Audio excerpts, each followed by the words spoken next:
আমাদের আজকের সমাজে একটা ট্রেন্ড দেখা যাচ্ছে যে খুব ভালো যে নাচতে পারে সে সমাজের হিরো হয়ে যায়, খুব ভালো যে গাইতে পারে তাকে সবাই কংগ্রাচুলেট করে। এই সমাজে ক্লোজ আপ প্রতিযোগিতা খুব বেশি করে হয়, কিন্তু খুব ভালো যে পড়তে পারে, খুব ভালো যে ফলাফল করতে পারে তাকে এনকারেজ করার মতো ইন্টেন্সিভ আমাদের সোসাইটিতে খুব কম। অথচ হিস্টোরিক্যালি এটা প্রুভড, খেলাধুলা, গান, শিল্প বা সাহিত্য দিয়ে কোনো জাতির উন্নতি হয় না। একটা জাতির সত্যিকারের উন্নতি হয় তার জ্ঞান, বিজ্ঞান এবং প্রযুক্তির জায়গা থেকে। সেই দৃষ্টিকোণ থেকে জাতিগতভাবে আমরা যদি উন্নতি অর্জন করতে চাই, তাহলে নিঃসন্দেহে আমাদের জাতির সবচেয়ে মেধাবী সন্তানদের আমাদের সেলিব্রেট করা উচিত। এটি এই সমাজের যত বেশি আমরা করতে পারবো তত বেশি মেধাবীরা জন্ম নেবে। একটি সমাজে মেধাবীদের কদর না থাকলে সে সমাজে মেধাবীদের জন্ম হয় না। যে ছাত্র শিবিরের পক্ষ থেকে যে উদ্যোগটি গ্রহণ করা হয়েছে, আমরা আশা করি সমাজের অন্যান্য অংশ থেকে, সমাজের সিভিল সোসাইটির পক্ষ থেকে, অন্যান্য রাজনৈতিক সংগঠনের পক্ষ থেকে এবং কালচারাল সংগঠনের পক্ষ থেকে মেধাবী সন্তানদের উৎসাহিত করার জন্য, তাদের অনুপ্রেরণা দেওয়ার জন্য এই জাতীয় প্রোগ্রাম তারাও আয়োজন করবে বলে আমরা আশা করি। একই সাথে আমি তোমাদেরকে একটু বিনয়ের সাথে এটি স্মরণ করিয়ে দিতে চাই যে এবছর এসএসসিতে টোটাল A+ পেয়েছে most probably 62,000. This is a huge number.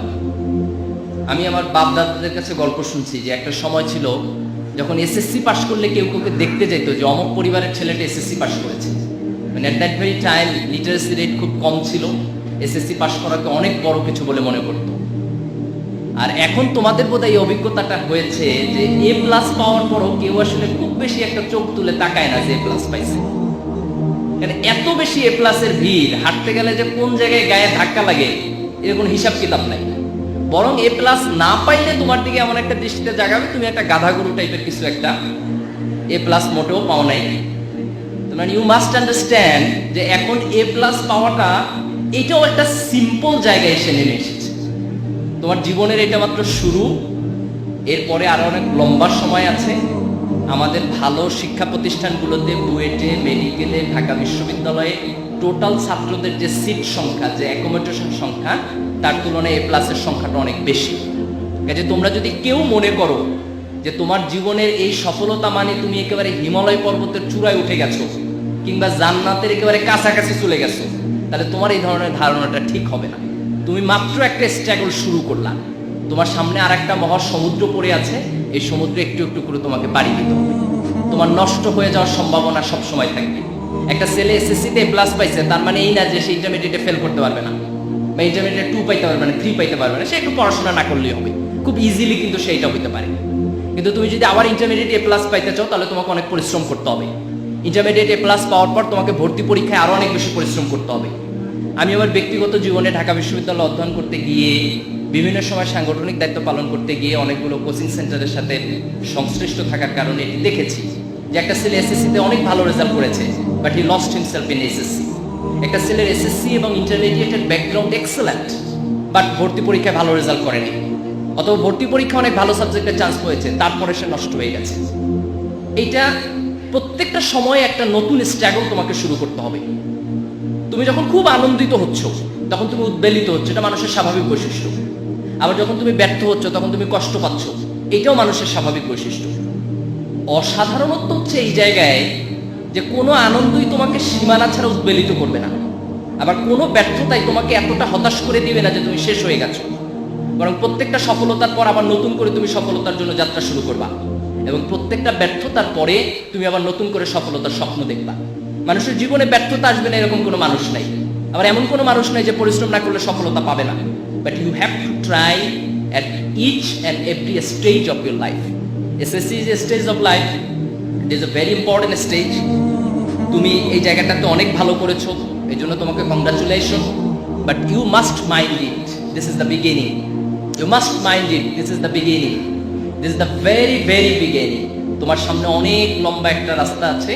এই রাস্তার প্রত্যেকটা ধাপে তোমাকে আরো অনেক বেশি কষ্ট করতে হবে, অনেক বেশি পরিশ্রম করতে হবে, অনেক দূর সামনে পথে যেতে হবে যদি তুমি তোমার জীবনের সফলতার যে দ্বার প্রান্ত সেটিকে স্পর্শ করতে চাও। কাজে এসএসসির A+টা তোমার মনে যেন কোনো প্রকার অহংকারের জন্ম না দেয়, যেটি পরবর্তীতে তোমার পরিশ্রমকে কিংবা পরবর্তীতে তোমার ফলাফলকে অনেকটা নেগেটিভলি ইন্টারপ্রেট করে। এটা আমার রিকোয়েস্ট থাকবে তোমাদের প্রতি। একটা জিনিস দেখো, মানুষের জীবনে বড় হতে অনেক কষ্ট করতে হয়, কিন্তু নষ্ট হইতে মানুষের জীবনে কষ্ট করতে হয় না। আমি সায়েন্সের ছাত্র, সায়েন্সও এই থিওরিটা বলে। নিউটনের গল্পটা আমাদের সবার জানা। উনি একদিন আপেল বাগানে বসেছিলেন, হঠাৎ চুপ করে একটা আপেল পড়লো ওনার মাথার উপরে। তো উনি চিন্তা করতেছিলেন যে আপেলটা নিচে পড়লো কেন, এটা উপরে গেল না কেন। অনেক চিন্তা করে উনি পাইলেন যে এটা একটা গ্রাভিটেশন কারণ, যে গ্রাভিটেশনাল একটা ফোর্স আছে। তো এটা নিউটন আবিষ্কার না করলেও আমরা বুঝতাম, আপেল যেহেতু নিচে পড়ে নিশ্চয়ই নিচে একটা ফোর্স আছে, এত কষ্ট করে নিউটনের আবিষ্কার না করলেও এটা হইতো। তো এই যে গ্রাভিটেশনাল ফোর্স নিচের দিকে টানতেছে, ঠিক মানুষের প্রবৃত্তির মধ্যে একটা নেগেটিভ ফোর্স আছে। এই নেগেটিভ ফোর্স সবসময় তোমাকে নিচের দিকে টানে। তোমাকে এখন পড়াশোনা না করলে ভালো, তুমি নষ্ট হয়ে গেলে ভালো, তুমি আনন্দ করলে ভালো, তুমি ফুর্তি করলে ভালো, এই নেগেটিভ দিকগুলো সবসময় তোমাকে নিচের দিকে ইন্টারাক্ট করে। তার বিপরীতে নিজেকে কন্ট্রোল করে একটা ভালো ফলাফলের দিকে এগিয়ে যাওয়া, এটি কিন্তু খুব কষ্টকর। তুমি যদি ভালো করতে চাও, তোমাকে এসএসসিতে ভালো করতে হবে, ইন্টারমিডিয়েটে ভালো করতে হবে, ভর্তি পরীক্ষায় ভালো করতে হবে, ইউনিভার্সিটিতে গিয়ে ভালো করতে হবে, পিএইচডি করতে গিয়ে ভালো করতে হবে। আর তুমি যদি খারাপ করতে চাও, তাহলে তুমি সব ভালো করার পরে হঠাৎ করে নষ্ট হয়ে যেতে পারো। তুমি অ্যাডিক্টেড হয়ে গেলেই হবে, তোমার নষ্ট হওয়ার জন্য বেশি কষ্ট করতে হবে না। তুমি একটা পরীক্ষা না দিলেই হবে, তোমার পরীক্ষা ফেল করার জন্য এর চাইতে বেশি কষ্ট করতে হবে না। এখন ধরো দুইটা লোক যে এসএসসি পরীক্ষায় খারাপ করলো, আর আরেকটা লোক এসএসসিতে ভালো করলো, ইন্টারমিডিয়েটে ভালো করলো, তারপর ভর্তি পরীক্ষায় যায় খারাপ করলো। এই দুইয়ের মধ্যে বেশি সফলকে আর বেশি ব্যর্থকে? Is a very confusing question. ধরো একটা লোক পাহাড়ে উঠতেছে, একজন 500 ফিট ওঠার পর পা পিছলে পড়ে গেল, আর আরেকজন 1000 ফিট ওঠার জন্য পা পিছলে পড়ে গেল। এখন তোমার কাছে তো মনে হবে যে 1000 ফিট উঠছে সে মোর সফল, মোর সাকসেসফুল। কিন্তু সায়েন্স বলে যে বেশি উপর থেকে পড়বে তার পা একটা বেশি ভাঙবে। 500 ফিট থেকে পড়লে যদি একটা হাত ভাঙে, 1000 ফিট থেকে পড়লে একটা হাতও ভাঙবে, একটা পাও ভাঙবে। কারণ তোমার ওখানে গ্র্যাভিটির ফোর্সটা বেশি হয়, তার অ্যাক্সিলারেশনটা বেশি হয়। তার মানে একটা মানুষ ভালো করার পর তার ব্যাপারে কিন্তু প্রত্যাশা বেড়ে যায়, এক্সপেকটেশন বেড়ে যায়। তুমি যখন এসএসসিতে প্লাস পেয়েছো, তখন দেশের এক্সপেকটেশন তোমার ক্ষেত্রে বেড়ে গেছে, তোমার বাবা মার এক্সপেকটেশন তোমার ক্ষেত্রে বেড়ে গেছে, তোমার টিচারদের এক্সপেকটেশন বেড়ে গেছে, তোমার শিক্ষা প্রতিষ্ঠানের এক্সপেকটেশন বেড়ে গেছে। কাজে এই সময়ে পরে গিয়ে যদি তুমি খারাপ করে ফেলো, তাহলে এই বড় এক্সপেকটেশনের জায়গা থেকে যে আঘাতটা তুমি নিজে পাবা বা তোমার অভিভাবকরা পাবে, সেই আঘাতটা অনেক বড় বেশি বড় হবে। এটা তুমি এর চেয়ে আগে নষ্ট হয়ে যাওয়া ভালো ছিল, পরে নষ্ট হয়ে যাওয়াটা অনেক বেশি খারাপ। এই কারণে এসএসসির এ প্লাস এটা সেলিব্রেট করার কোনো বিষয় না। এসএসসির এ প্লাস হচ্ছে তোমার রেসপন্সিবিলিটি নেওয়ার বিষয়। এসএসসির এ প্লাস হচ্ছে তোমার মধ্যে একটা আত্মবিশ্বাস জন্ম নিল যে তুমি পারবা, তুমি এই দেশের টপ মোস্ট মেধাবীদের একটা অংশ।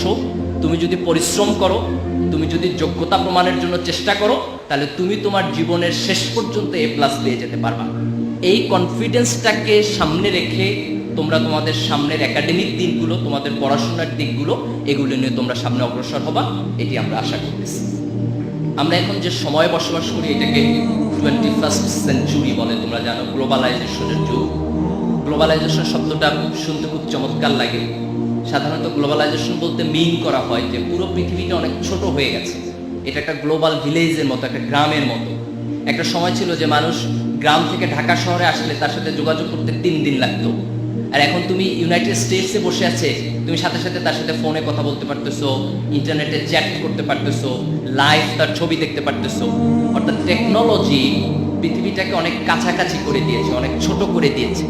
At the same time technology কম্পিটিশনটাকে অনেক বেশি বড় করে দিয়েছে। তোমার কম্পিটিশনটা শুধু নরসিংদীর এই সীমাবদ্ধ জায়গার মধ্যে না। You have to compete with your friends in the Dhaka city. You have to compete with all your friends in Bangladesh, and not only that, you have to compete with the South Asia, you have to compete with Asia, and you have to compete with the total world. কাজেই মেধার কম্পিটিশনের জায়গাতে এখন আমাদেরকে এইটা চিন্তা করার কোনো সুযোগ নাই যে আমি শুধুমাত্র আমার স্কুলের মধ্যে কম্পিটিটর, কিংবা আমি শুধু আমার দেশের মধ্যে কম্পিটিটর। নো, তুমি টোটাল ওয়ার্ল্ডের মধ্যে কম্পিটিটর। পৃথিবীতে এখন দেশ বলতে কিছু নাই, এটা একটা পুরো বিশ্ব হয়ে গেছে। তুমি বিশ্ব নাগরিক হয়ে গেছো। এই যে তোমাকে ইউনাইটেড স্টেটসের একটা ছেলের সাথে কম্পিটিশন করতে হবে, তোমাকে লন্ডনের একটা ছেলের সাথে কম্পিটিশন করতে হবে, তোমাকে ক্যামব্রিজে পড়া একটা ছেলের সাথে কম্পিটিশন করতে হবে। এই কম্পিটিশনে যদি তুমি তোমার মেধাকে, যোগ্যতাকে মানুষের সামনে উপস্থাপন করতে পারো, তাহলেই কেবলমাত্র তুমি তোমার দেশকে পৃথিবীর দরবারে অনেক বড় হিসাবে উপনীত করতে পারবা। এই আত্মবিশ্বাসহীনতার কোনো কারণ নাই যে আমরা পৃথিবীর সাথে যোগ্যতায় পারবো না, আমরা পৃথিবীর সাথে কম্পিটিশনে পারবো না। বরং আমাদের ইতিহাস বলে যে বাঙালিদের মাথায় একটু বুদ্ধি ভালো থাকে, এরা যে জায়গায় যায় সেখানে ভালো করে। আজকে পৃথিবীর বড় বড় বিশ্ববিদ্যালয়গুলোতে আমাদের দেশের ছেলেরা ভালো করতেছে, অনেক ভালো করতেছে। তোমরা জানো জগদীশচন্দ্র বসু, তিনি অনেক বড় বিজ্ঞানী ছিলেন, তিনি মার্কনির আগেও বেতার আবিষ্কার করেছেন। আমাদের ঢাকা বিশ্ববিদ্যালয়ে ফিজিক্সে একজন সায়েন্টিস্ট ছিলেন সত্যেন বোস নামে, তিনি আইনস্টাইনের একটা থিওরি কারেকশন করেছিলেন এবং সেই থিওরিটার নাম দেওয়া হয়েছিল বোস আইনস্টাইন থিওরি। তো হি ওয়াজ সাচ এ সায়েন্টিস্ট যে তিনি এটা চেঞ্জ করতে পেরেছিলেন। আজকে সারা পৃথিবীতে যারা উদীয়মান বিজ্ঞানী, যারা পৃথিবীতে ভালো কাজ করতেছেন, তাদের মধ্যে বাঙালিরা কিন্তু অনেক ভালো করতেছে।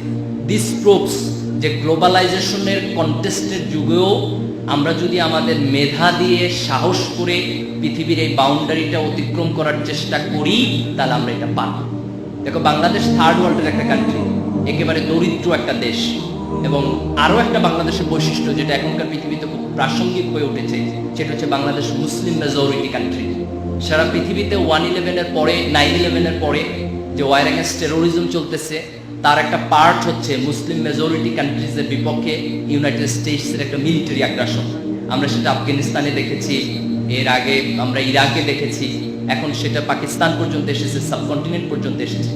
এখন আমরা এটার নিন্দা করতে পারি, প্রতিবাদ করতে পারি, দুঃখ কষ্টে বিক্ষোভ করতে পারি, কিন্তু রিয়ালিটি হচ্ছে যে যতদিন পর্যন্ত পাশ্চাত্যকে আমরা সায়েন্স এবং টেকনোলজির ক্ষেত্রে হারাতে না পারবো, যতদিন পর্যন্ত বিজ্ঞানের জায়গায় তাদেরকে কম্পিট করার মতো কোয়ালিটি আমরা অর্জন করতে না পারবো, ততদিন পর্যন্ত এই ওয়ার্ল্ড অর্ডার চেঞ্জ হবে না। ততদিন পর্যন্ত আমরা সবাই মিলে জর্জ ডব্লিউ বুশের নামে নিন্দাবাদ করলো, তাতে মার্কিন যুক্তরাষ্ট্রের কোনো ক্ষতি হবে না। কারণ একটা জায়গায় আমরা হেরে গেছি, সেটি হচ্ছে বিজ্ঞানের জায়গায়। একটা জায়গায় আমরা হেরে গেছি, সেটা হচ্ছে প্রযুক্তির জায়গায়। এই জায়গায় হেরে যাওয়াটাই হচ্ছে আজকে মুসলিম বিশ্বের ডমিনেট থাকার কারণ। এই জায়গায় হেরে যাওয়ারই হচ্ছে তৃতীয় বিশ্বের দরিদ্র থাকার কারণ, যে আমরা লো ডেভেলপ কান্ট্রি, পুয়ার কান্ট্রি, আমরা কোনো কিছু পারি না, একটা মোবাইল সেট পর্যন্ত তৈরি করতে পারি না, এটা বিদেশ থেকে আমদানি করতে হয়। খুব অ্যাবসার্ড সিচুয়েশন আমাদের দেশে, বিকজ আমাদের ছেলেদেরকে আমরা বিজ্ঞানে উৎসাহিত করি নাই, আমরা পড়াশোনায় উৎসাহিত করি নাই, জ্ঞানে উৎসাহিত করি নাই, আমরা এক ধরনের নষ্ট রাজনীতির পিছনে ছুটে বেড়াচ্ছি। এই কালচারটা পরিবর্তন করতে হবে। আমাদের আগের জেনারেশন এটা পারে নাই, কিন্তু I hope this young generation will be able to do that. একটা দেশের সব সময় তো একরকম থাকে না। দ্বিতীয় বিশ্বযুদ্ধ হলো 1945-এ, জাপানের দুইটা সিটির উপর অ্যাটম বোমা মারলো আমেরিকা, তোমরা জানো, একটা হিরোশিমা আর একটা হচ্ছে নাগাসাকি। 1945-এর পরে জাপানের টোটাল ইকোনমিক্সটা এত রুগ্ন অর্থনীতি ছিল যে 1945-এ এখানে আমাদের যেটা ইস্ট বেঙ্গল ছিল, ইস্ট পাকিস্তান ছিল, তার চেয়েও খারাপ ছিল। But now 2009, Japan is going to challenge United states in all fields, সায়েন্সে, টেকনোলজিতে, ব্যবসায়, প্রযুক্তিতে, সব জায়গায় জাপান আজকে মার্কিন যুক্তরাষ্ট্রকে চ্যালেঞ্জ করতেছে। তাহলে অ্যাটম বোমার পোড়া মাটির একটা দেশ হওয়ার পরও তারা যদি সেখান থেকে ব্যাক করতে পারে, রিগেইন করতে পারে, তাহলে আমরা পারবো না কেন? মালয়েশিয়া তো আমাদের ইস্টার্ন এশিয়ার কান্ট্রি। 10 বছর আগেও মালয়েশিয়ার চেহারা আমাদের দেশে যেতে খারাপ ছিল, but within very short time they have come to overcome. অথচ দেখো, বাংলাদেশ এমন একটা অসাধারণ দেশ যার কয়েকটা এক্সট্রাঅর্ডিনারি বৈশিষ্ট্য আছে যেটা পৃথিবীর কোথাও নাই। আমরা 9 মাসের মুক্তিযুদ্ধে আমাদের দেশকে স্বাধীন করেছি, অনলি 9 মান্থস। তোমরা দেখছো শ্রীলঙ্কায় তামিলরা 26 বছর যুদ্ধ করেছে, তারপর স্বাধীনতা পায় নাই। বাট বাংলাদেশের 9 মাসের মুক্তিযুদ্ধে আমরা স্বাধীন হয়েছি। This is extraordinary in the world history. You will get no other countries in the world who has find out their freedom only for 9 months. আমরা ভাষার জন্য রক্ত দিয়েছি 52-তে, এবং এটা এখন ইন্টারন্যাশনাল মাদার ল্যাঙ্গুয়েজ ডে হিসাবে সারা পৃথিবীতে পালন করা হচ্ছে। পৃথিবীর আর কোনো জাতি নিজের ভাষার জন্য রক্ত দেয়নি। বাঙালি মেজরিটি মুসলিম এবং একটা সাম্প্রদায়িক সম্প্রীতির দেশ। আমাদের কনস্টিটিউশনে লেখা আছে আল্লাহর উপর আস্থার পূর্ণ আস্থা এবং বিশ্বাস। আমরা সেকুলারিজম লিখি নাই। ভারতের কনস্টিটিউশনে সেকুলারিজম লেখা, বাট ইন প্র্যাকটিস কি হচ্ছে? ভারতে গুজরাটের মতো দাঙ্গার কাহিনী হয়েছে, সেখানে মসজিদ ভাঙার মতো কাহিনী হয়েছে। কিন্তু বাংলাদেশের গত 37-38 বছর ইতিহাসে সবচেয়ে অসাধারণ দিক হচ্ছে আমাদের দেশের মধ্যে একটা সাম্প্রদায়িক সম্প্রীতি আছে। আমরা সকল ধর্মকে শ্রদ্ধা করতে জানি, আমরা প্রত্যেকটা মানুষের বিশ্বাসকে ভালোবাসতে জানি, এবং এই সকল ধর্মমত আমাদের সমাজে একই সাথে বসবাস করতেছে। আমাদের দেশটা সমতল ভূমি, এত সুন্দর সমতল ভূমি পৃথিবীর কোথাও নাই। আমাদের হয়তো মাটির নিচে খুব বেশি রিসোর্স নাই, কিন্তু মাটির উপরে আমাদের 15 কোটি লোক আমাদের রিসোর্স। পৃথিবীর সবচেয়ে বড় তোমার লংগেস্ট সি বিচ কক্সবাজার আমাদের, সবচেয়ে পৃথিবীর, শুধু এশিয়ায় না, সারা পৃথিবীতে this is the biggest sea beach in the whole world. পৃথিবীর ম্যানগ্রোভ বনাঞ্চল আমাদের দেশে। এই যে এত রিসোর্স থাকার পরও আমরা কেন আমাদের ডেভেলপমেন্টটা করতে পারবো না? কেন আমরা সামনের দিকে এগিয়ে যেতে পারবো না? কেন করাপশনে আমাদের প্রত্যেকটা বছর চ্যাম্পিয়ন হতে হবে? কেন আমাদের একটা নষ্ট রাজনীতির কাছে বারবার হেরে যেতে হবে?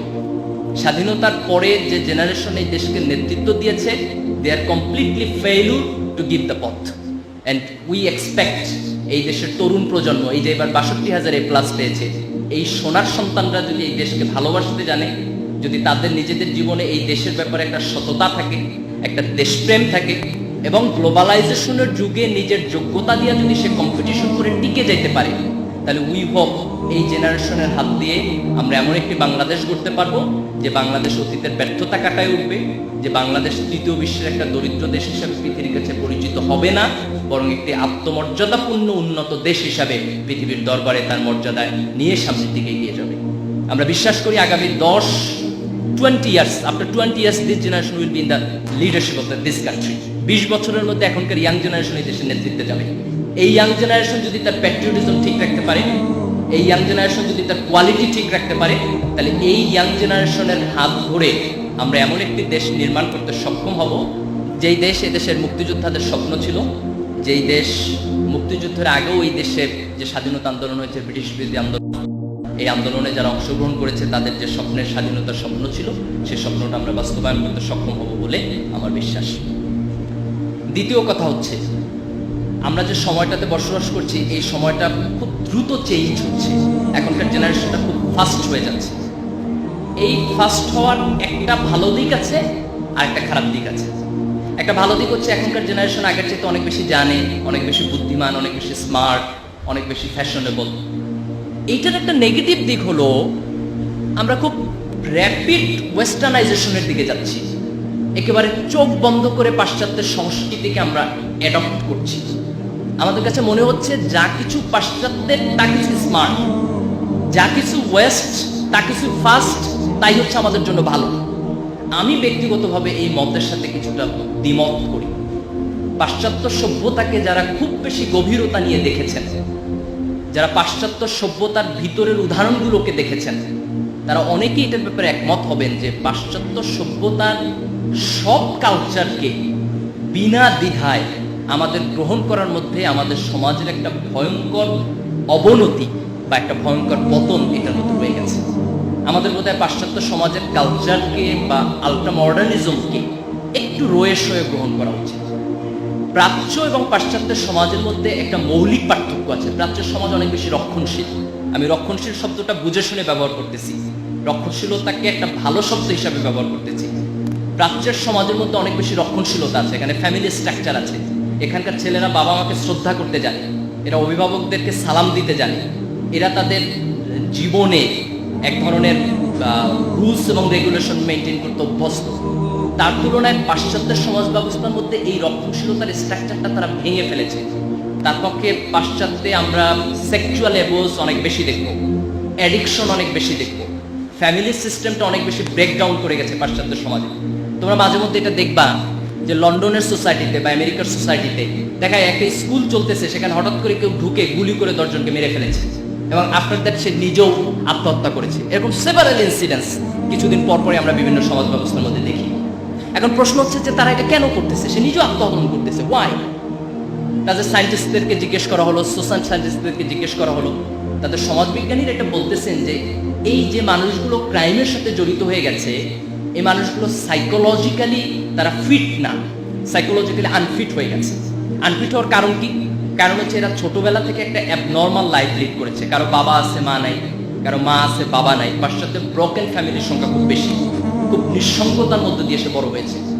তার ফলে তার পুরো জীবনের মধ্যে এক ধরনের অ্যাবনর্মালিটি গ্রো করেছে। আমার প্রশ্ন হলো, এই পাশ্চাত্যে এই জাতীয় অ্যাবনর্মাল মানুষ যে আমরা মাঝে মধ্যেই দেখি, প্রাচ্যের কোথাও অ্যাবনর্মাল মানুষ নাই কেন? কই গত 200 বছরের ইতিহাসে তো বাংলাদেশের ঘটনা ঘটে নাই, গত 500 বছরের ইতিহাসে তো ভারতীয় উপমহাদেশে এই ঘটনা ঘটে নাই, গত 1000 বছরের ইতিহাসে কোন এশিয়ার সভ্যতার মধ্যে এই ঘটনা তো ঘটে নাই। তাহলে এশিয়ার জীবনের মধ্যে কি এমন আছে যে রক্ষণশীলতার কারণে এই সমাজের মধ্যে এই জাতীয় পাগলের জন্ম হয় না, কিন্তু পাশ্চাত্য সভ্যতার মধ্যে এই জাতীয় পাগলের জন্ম মাঝে মধ্যেই হচ্ছে?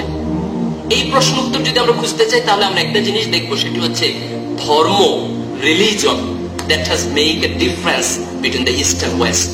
পৃথিবীর 4টা গ্রেট রিলিজন, হিন্দু ধর্ম, বৌদ্ধ ধর্ম, খ্রিস্টান ধর্ম এবং ইসলাম ধর্ম, এই 4টা ধর্মের উৎপত্তি হচ্ছে প্রাচ্যে।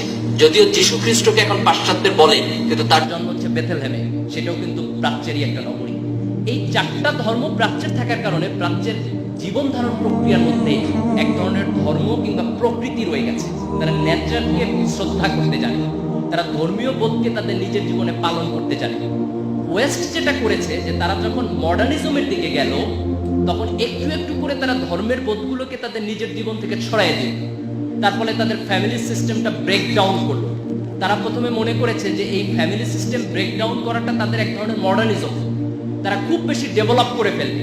কিন্তু আফটার সার্টেন টাইম পরে দেখা গেল যে এই ফ্যামিলি সিস্টেম ব্রেকডাউন করার কারণে এখন তাদের শিশুরা নর্মাল হচ্ছে, কোথাও কোথাও গ্রোথ রেট কমে গেছে, তাদের এখন সন্তান নিতে আগ্রহী না তাদের বাবা মারা। তারপরে অনেক দেশ আছে যাদের নেগেটিভ গ্রোথ রেট। এখন তাদের দেশের সরকারের পক্ষ থেকে ইনসেন্টিভ দিচ্ছে যে তোমাদের 2টা সন্তান হলে তোমাকে বাড়ি দিব, 3টা দিলে গাড়ি দিব, 4টা দিলে তোমাকে এই সুযোগ সুবিধা দিব। মানে গভর্নমেন্ট থেকে প্রলোভন দেখাচ্ছে যাতে করে তারা ফ্যামিলি সিস্টেমে ব্রেকডাউন করে। একজন বিশিষ্ট মার্কিন ঔপন্যাসিক তিনি কিছুদিন আগে একটা বই লিখেছেন যে war against family, this is the scenery of western civilization, যে তারা ফ্যামিলির বিপক্ষে এক ধরনের বিদ্রোহ করেছে। আমরা আমাদের বাবা মাকে প্রাচ্যে নিজেরাই শ্রদ্ধা করতে শিখেছি, তারা চিরজীবন আমাদের সাথেই ছিলেন। পাশ্চাত্য এই শ্রদ্ধার জায়গাটা যখন ব্রেক করে দিল, তখন তাদের ওল্ড হোমের দরকার হইল। আমি রিসেন্টলি দেখলাম যে বাংলাদেশেও একটা কোম্পানি আমাদের টেলিভিশন অ্যাডভার্টাইজ দিচ্ছে যে তারা ওল্ড হোম বানাচ্ছে। I don't know whether this the sign of development or this the sign of destruction of society. আমার বাবা মাকে ভালোবাসার জন্য তো আমাদের একটা করে বাবা দিবস দরকার হয়নি, মা দিবস দরকার হয়নি। বছরের পর বছর ধরে তো আমরা ভালোবেসেই গেছি, কোনোদিন প্রশ্ন উঠে নাই যে বছরের একদিন স্পেশালি ভালোবাসাটা প্রদর্শন করতে হবে। ওদের সমাজ থেকে যখন সেই স্ট্রাকচারটা ভেঙে গেছে যে রক্ষণশীলতা নাই, বাবা মার প্রতি শ্রদ্ধাবোধটা নাই, তখন বছরের একদিন ঘটা করে পালন করে তারা দেখায় যে একেবারে ভুলি নাই, ভুলছি তো কিন্তু পুরোটা ভুলি নাই, এর জন্য তাদের একটা দিন প্রয়োজন হয়। তো সেই কালচারটা আমাদের সমাজে ফিরে আনার কোনো প্রয়োজন নাই।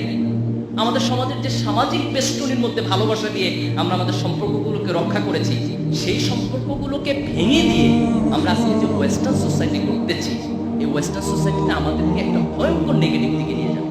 তুমি দেখো, AIDS, this is a great threat to the world.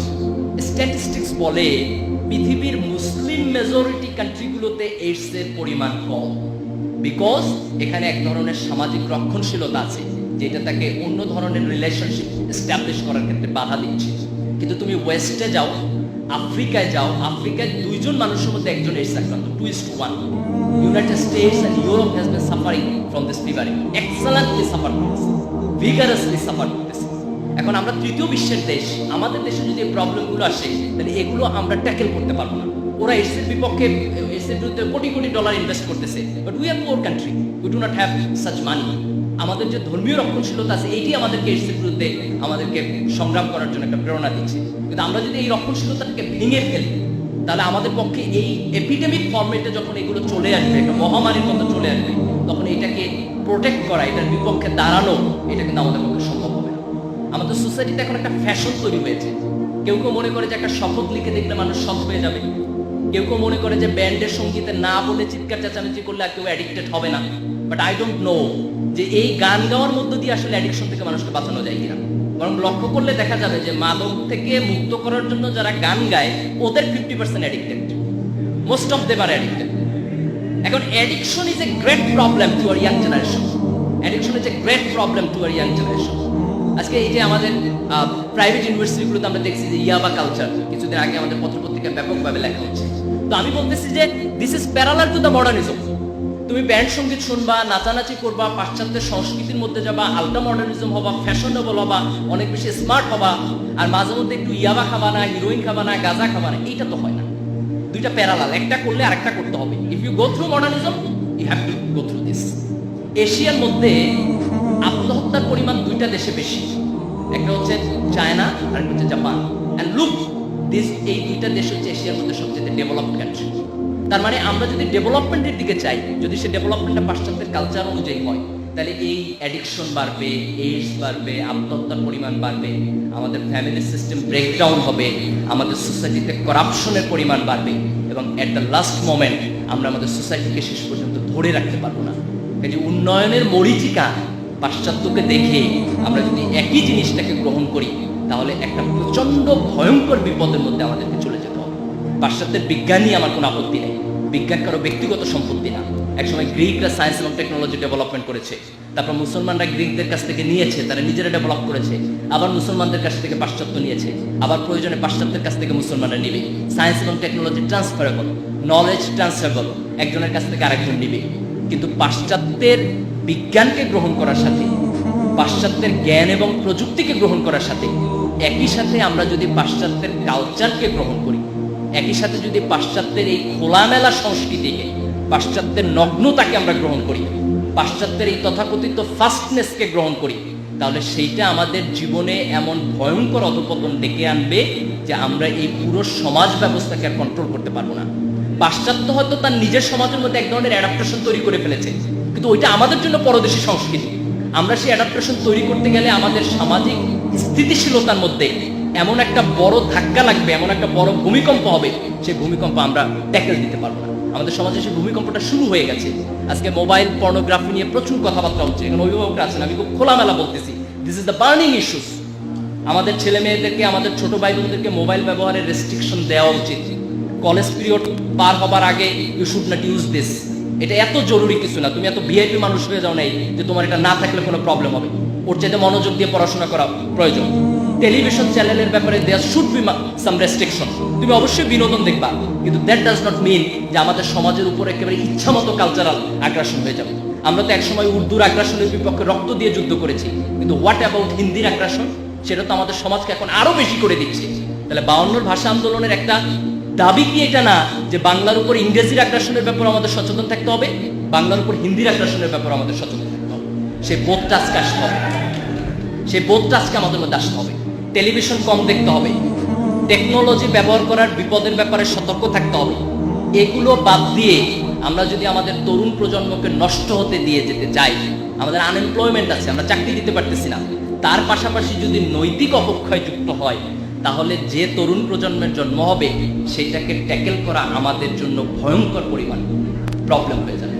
এজন্য তোমরা যারা এসএসসিতে জীবনের প্রথম সফলতা অর্জন করেছো, আমি একটু তোমাদেরকে স্মরণ করিয়ে দিতে চাই যে এই দেশ তোমাদের কাছে অনেক কিছু আশা করে, এই জাতি তোমাদের কাছে অনেক কিছু আশা করে। যে বাংলাদেশ একটা খুব মানে দুঃখী দেশ যে আমরা আমাদের স্বাধীনতার এত বছর পরও এই দেশকে সত্যিকার অর্থে কিছু দিতে পারিনি।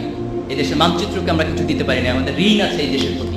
এই দেশের স্বাধীনতাকে অর্থবহ করে তোলার জন্য একটা তরুণ প্রজন্মকে আদর্শবাদী হয়ে উঠতে হবে, একটা তরুণ প্রজন্মকে দেশকে ভালোবাসতে জানতে হবে, একটা তরুণ প্রজন্মকে তার মাকে ভালোবাসতে জানতে হবে, একটা তরুণ প্রজন্মকে তার মূল্যবোধকে ধরে রাখতে জানতে হবে।